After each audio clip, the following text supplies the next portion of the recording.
Hey friends, you are crafting with Kim Byers at the Celebration Shop, and today we are on day 8 of my 12 days of Cricut Christmas. So today we are making a Mrs. Claus Bakery sign, and I'm going to be using window cling. Now you could use the same concept with vinyl or with iron-on, but I wanted to do this with window cling, and I wanted you to see how this all works. So we are going to go over to Cricut Design Space. I'm going to show you how to build your own sign, and then we're going to go over to the craft table and put it all together, and I'll even show you how to apply it to the glass or the window.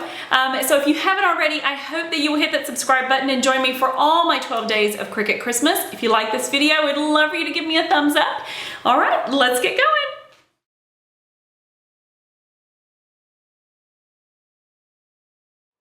Okay, so here we are in Cricut Design Space, and we're going to make a Mrs. Claus's Bakery sign.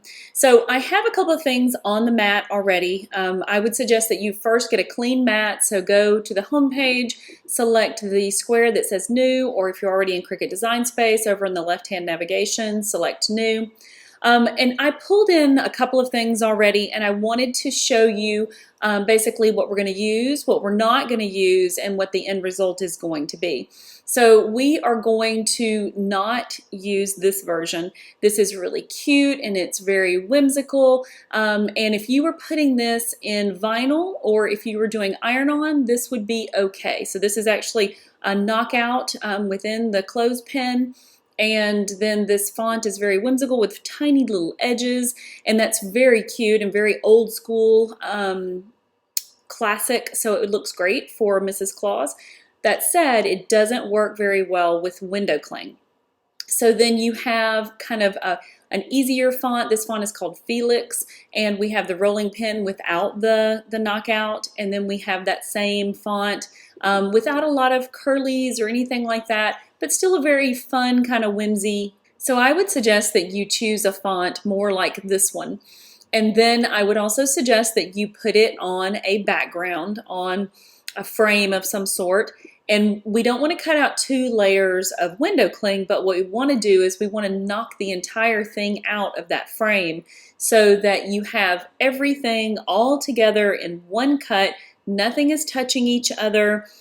So you literally can just weed out all of these elements and easily apply this window cling with your hands. You can pull it off the sheet, get out the extras, and then literally attach it to your window, and I'll show you how to do that. Okay, so let's start from scratch, and we'll go into images and build this, and then we will turn it into this. So just to clean up our board a little bit, I'm going to grab this one and hide it. Okay, so we're going to go into images. The first thing that we're going to get is a rolling pin. And we just want a basic one. There's a couple of different versions, but we just want something very basic. We're going to pull our rolling pin over, and if you get a little bit bigger on this rolling pin, you're going to see that it is kind of crooked. So we're just going to take this tool and straighten it out a little bit. There we go. Next, we're going to go in and choose a font. I chose Felix for the lettering that I did, and just choose something like Felix, meaning that it doesn't touch the letter next to it. It's not a script font, and that it doesn't have super tiny spaces. Window cling is different from vinyl and iron-on when you're weeding it. You can definitely cut smaller or thinner fonts, but it is a little bit more difficult, or at least to me it is, to weed those out.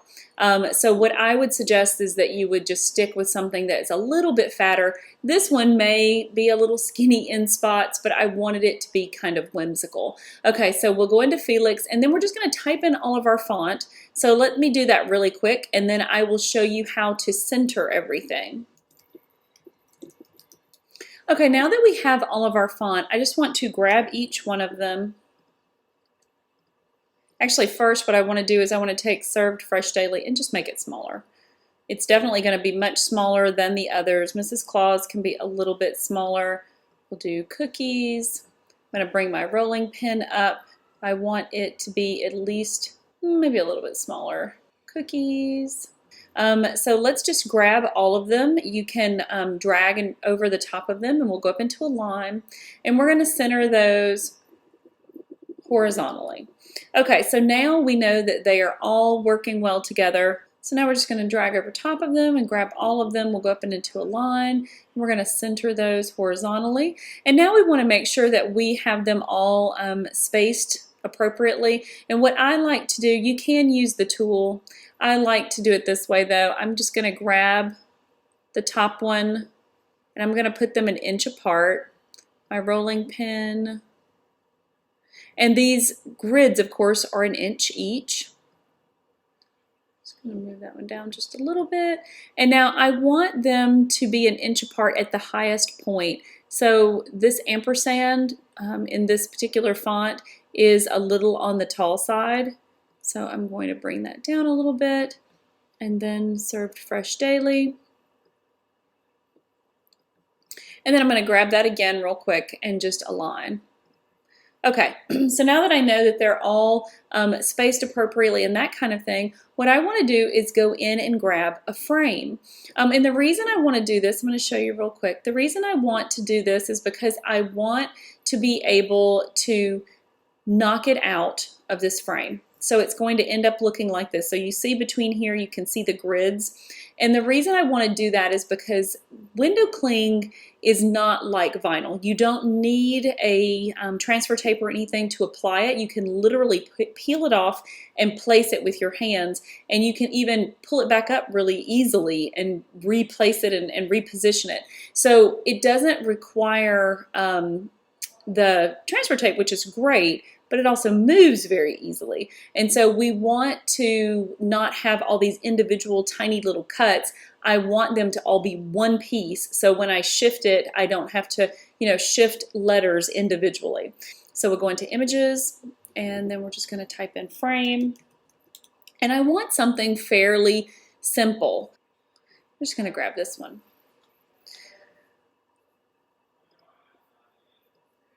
Okay. And so now what I want to do is if I look over into layers, I can see that there's that outer frame and then there's the base frame. So I'm just going to close off that outer frame because I don't want to cut two different layers. And then I'm going to click on the one that's left and I'm just going to change it to white just because it makes me feel better. And I'm going to change this one to black just because, again, makes me feel better. So I'm going to move that over top of my design, make it a little bit larger, and then I'm going to hit arrange and send it to back. And so that way I can see my design on top of the frame. So if you want to at this point, you can grab your design because you've attached it, and then you can hit shift and grab the frame behind it and then go into a line and center it.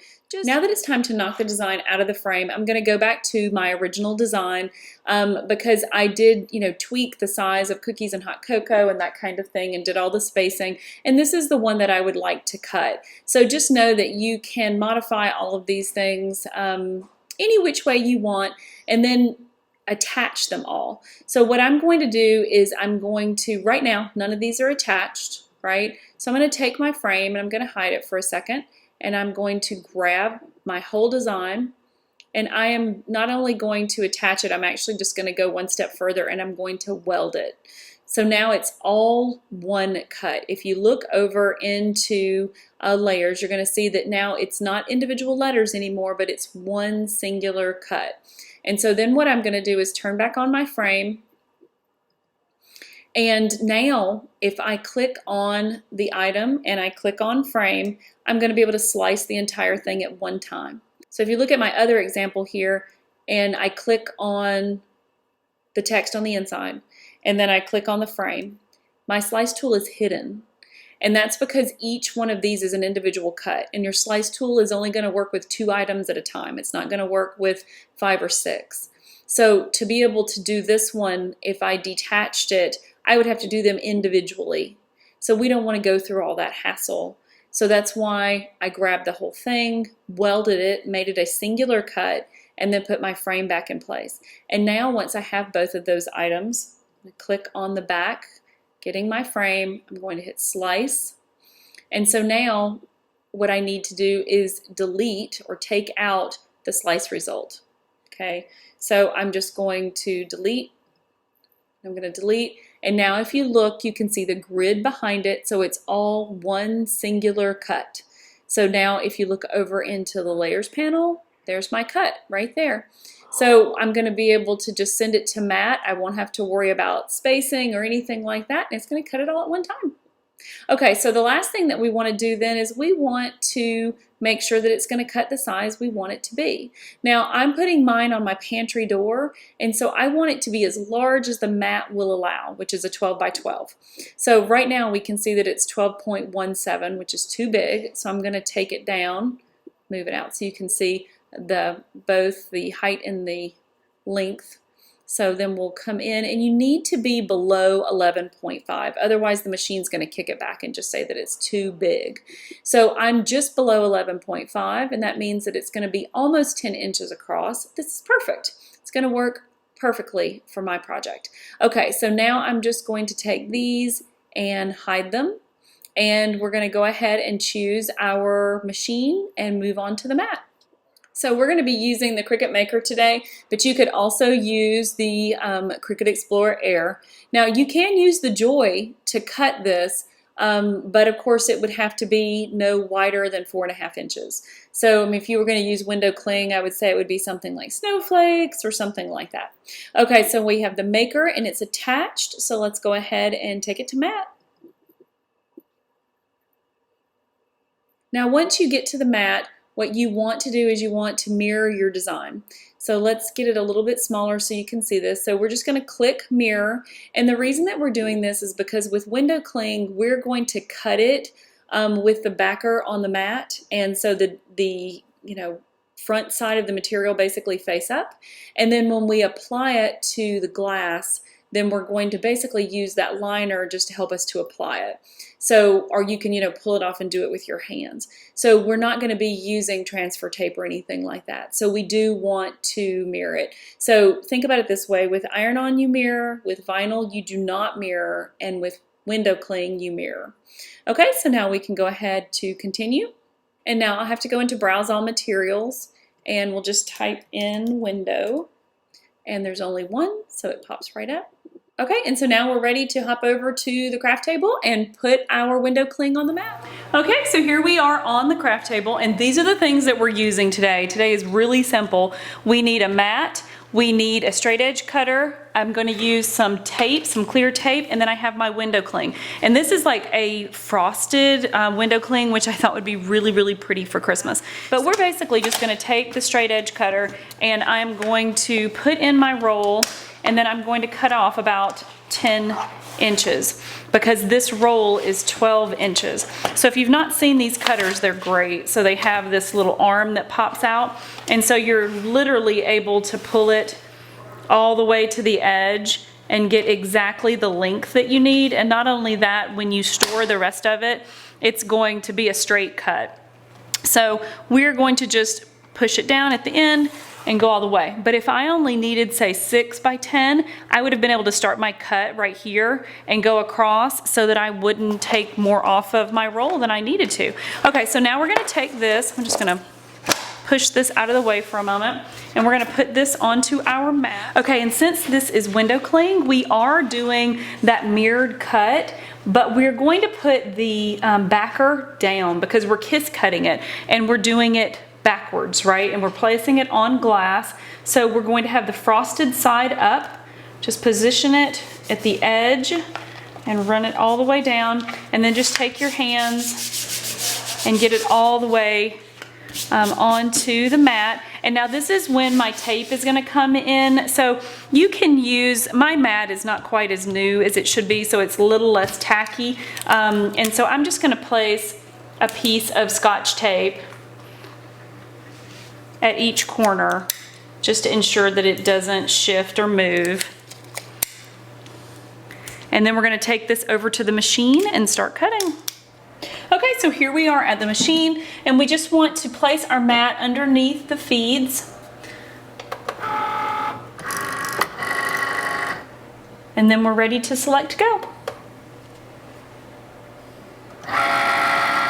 Now we're back on the craft table, and it's time to take our material off our mat and use our weeding tool to weed everything out. So the first thing you want to do is take away the tape at the edges if you had any. And then once you've done that, and just so you know, it will on this frosted with window cling, it could take a little bit of that off. So just make sure that you never put the tape over where your design would be. And once you get the tape off, what we're gonna do, if your mat was a little bit stickier, you're gonna want to bend that mat instead of the material, because it's going to, the mat can take it basically, but the material doesn't need to be, oh, that's coming off great, doesn't need to be bent.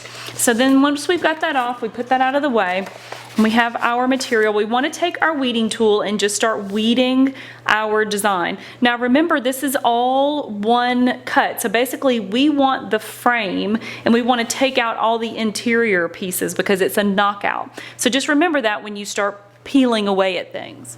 It's a little difficult to see on camera, but in person you can easily see where the cut line is. And so you may even want to take a pair of scissors as you go and sort of cut away the excess so that you're not pulling at it. And so this is our frame. And so we just want to peel that away. And then we will start work on these interior elements.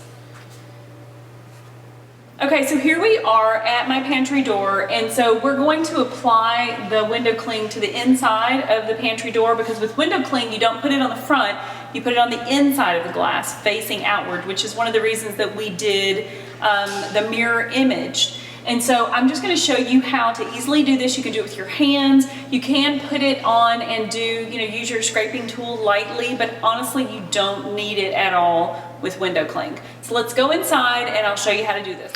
Okay, so here we are on the inside of my pantry door, and we are going to place our design on the inside of the glass so that it is facing the correct direction on the outside of the glass. So what we want to do is we just want to take our design, and we want to make sure that we're working from the top down, and so we're going to center it, and I've cut off the edges on both sides to make sure that when I'm centering this sheet, I'm actually centering my design, because this is roughly 17 inches, so I want to be about 8.5 at the center point. And so what I want to do is I just want to take this, and I want it to be roughly kind of eye level, and then we just want to start peeling at the edge. Because window cling is self-adhesive, you don't need transfer tape, but you will kind of have to put your finger on it and help it pull away a little bit, and just go slow. And the cool thing about window cling is that it's repositionable. So it's one of the reasons I wanted to cut it out all in one piece, because whenever you do that, you're not going to be placing individual little elements all the time. I can see that I have a small piece here. There we go. And so whenever I need to shift it, I can just lift up the whole thing and put it back down. Okay, so here we are with the design on the door, and I think it turned out really well. My best advice to you is to keep your design simple, and remember that you can peel the entire thing away off of the backer all at one time and position it and reposition it. Okay friends, so did you enjoy the window cling? That was really fun. It turned out really pretty. I have to admit that I'll probably be using window cling a lot more in the future. And if you have any questions about what we did today, I would love for you to hop down in the comments below and leave me questions. I would love for you just to leave me a comment about what you thought about today's project. And if you want to, hop down in the description and you can get links to all the things that we used here today. And I would love for you guys to hit that subscribe button and join me for all my 12 Days of Cricut Christmas, as well as all my other videos. All right guys, I will see you next time.